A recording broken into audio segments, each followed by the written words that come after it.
Do people like Joseph's brothers, Absalom, Adonijah, and Judas remind us of betrayal?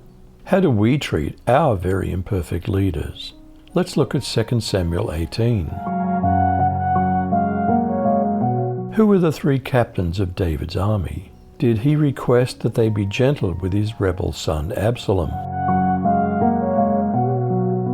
And David numbered the people who were with him, and set captains of thousands and captains of hundreds over them. Then David sent out 1/3 of the people under the hand of Joab, 1/3 under the hand of Abishai, the son of Zeruiah, Joab's brother, and 1/3 under the hand of Ittai the Gittite.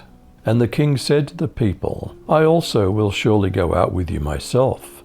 But the people answered, You shall not go out, for if we flee away, they'll not care about us, nor if half of us die will they care about us. But you're worth 10,000 of us now, for you're now more help to us in the city. Then the king said to them, Whatever seems best to you, I'll do. So the king stood beside the gate, and all the people went out by hundreds and by thousands. Now the king had commanded Joab, Abishai, and Ittai, saying, Deal gently for my sake with the young man Absalom. And all the people heard when the king gave all the captains orders concerning Absalom. How did Absalom get trapped, and what did a man who saw him do? So the battle began in the forest of Ephraim, and the Israelite troops were beaten back by David's men.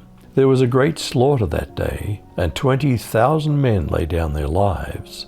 The battle raged all across the countryside, and more men died because of the forest than were killed by the sword. During the battle, Absalom happened to come upon some of David's men. He tried to escape on his mule, but as he rode beneath the thick branches of a great tree, his hair got caught in the tree. His mule kept going and left him dangling in the air. One of David's men saw what had happened and told Joab, I saw Absalom dangling from a great tree. What did Joab say to the man who discovered Absalom stuck in a tree? Joab said to the man who told him, Behold, you saw it, and why didn't you strike him there to the ground? I would have given you 10 pieces of silver and a sash. The man said to Joab, Though I should receive 1,000 pieces of silver in my hand, I still wouldn't stretch out my hand against the king's son. For in our hearing the king commanded you and Abishai and Ittai, saying, Beware that no one touch the young man Absalom. Otherwise, if I had dealt falsely against his life, and there's no matter hidden from the king, then you yourself would have set yourself against me. How did Absalom eventually die, and how many were involved? Joab said, I won't waste time like this with you. He took 3 sticks in his hand and drove them into Absalom's chest while he was still alive in the oak. Then 10 young armor-bearers of Joab surrounded Absalom, struck him and killed him. Then Joab sounded the trumpet, and the troops stopped chasing the Israelites, because Joab held them back. They took Absalom and threw him into a big pit in the forest. They piled over him a huge heap of stones. Meanwhile, all the Israelites fled to their homes.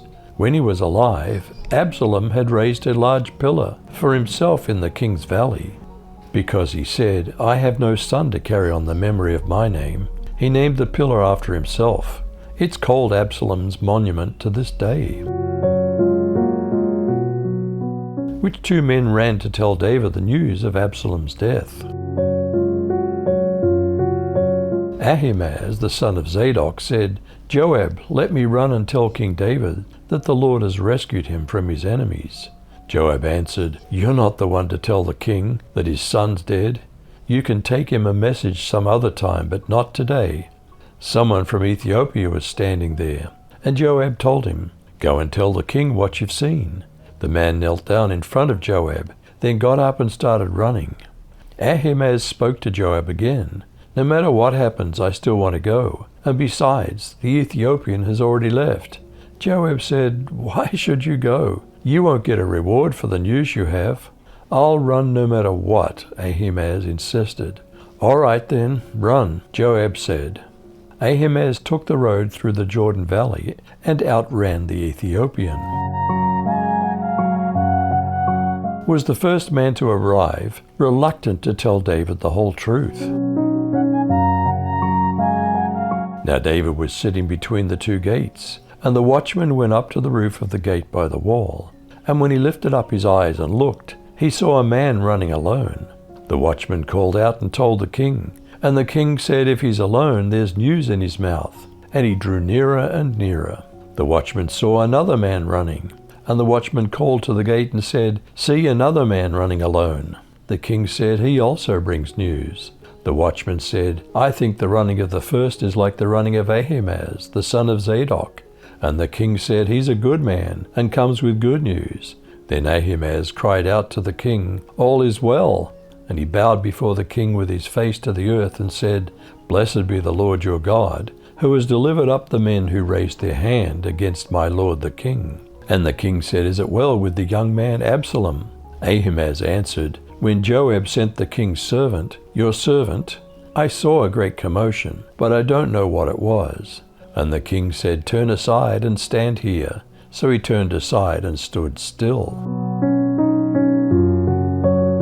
Did the Ethiopian or Cushite finally tell David that his son was dead? Was David's reaction quite normal, even for a treasonous family member? Just then the Cushite came and said, "May my lord the king hear the good news. Today the Lord has delivered you from all those rising up against you." The king asked the Cushite, "Is the young man Absalom all right?" The Cushite replied, "May what has become of the young man happen to all the enemies of my lord the king, and to all who rise up against you with evil intent." The king was deeply moved, and went up to the gate chamber and wept. As he walked, he cried, "My son Absalom, my son Absalom, if only I had died instead of you. Absalom, my son, my son." Do little things often reveal whether or not a person can be trusted? Whoever's faithful with very little is also faithful with a lot, and whoever's dishonest with very little is also dishonest with a lot.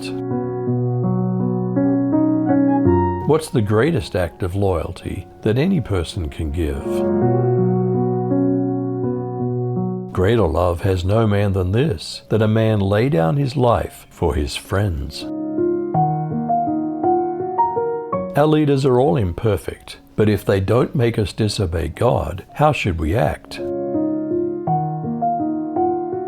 Every person's to be in subjection to the governing authorities, for there's no authority except from God, and those which exist have been appointed by God. Therefore whoever resists that authority has opposed the ordinance of God, and they who have opposed will receive condemnation upon themselves. Do people like Joseph's brothers, Absalom, Adonijah, and Judas, remind us of betrayal? How do we treat our very imperfect leaders? You decide.